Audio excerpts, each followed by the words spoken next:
I'm Alicia CEO of Whimseybox. I'm a chemical engineer turned craft entrepreneur. So I studied chemical engineering in college. I went to Northwestern University, and I worked in Chicago for 8 years as a process engineer. And about 3 years ago, my husband and I moved down to Houston for his job. And I got down here and I thought, well, that's a really good place to be a chemical engineer because of all the oil and gas. And then we got down here, I was like, thing is, I don't want to be a chemical engineer anymore. I just couldn't bring myself to apply to another job, and so I set out to figure out what it is that I was meant to do. So I started Dismount Creative, which was a business that taught DIY classes, mostly jewelry making and projects like that, in bars and restaurants around Houston. So I taught some classes and I started a blog, and then what happened was my blog grew, and most of the people that read it weren't in Houston, and I had a local business. And so I started looking for ways to be able to serve more people.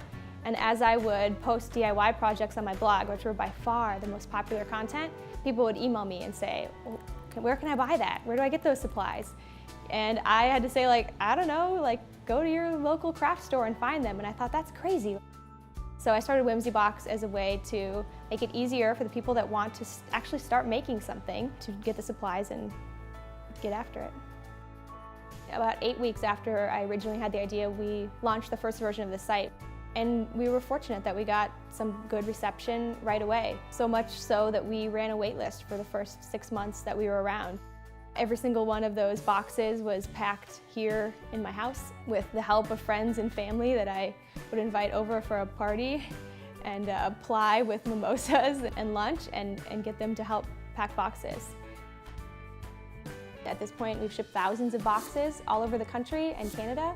We have subscribers in, I think, 49 of 50 states, and I'm about to hunt down the last one, and if you're in Wyoming, I will send you a free box.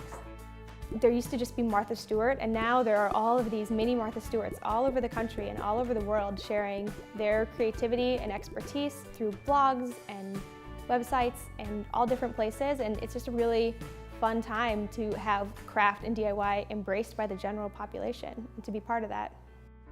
It's very easy to suddenly band together into this tribe and feel like you know people because you have just these things in common with them that maybe you don't or would not have otherwise met in your life. Pinterest is, a huge sharing engine right now, and 20 million members, and craft and DIY is the second most popular category. And I'm thinking, like, really? Like, the craft space got sexy? I don't know how that happened. I'm all for it. I think it's great. Anything that gets more people to start making things, which I think is a really valuable experience to make stuff, then I support that.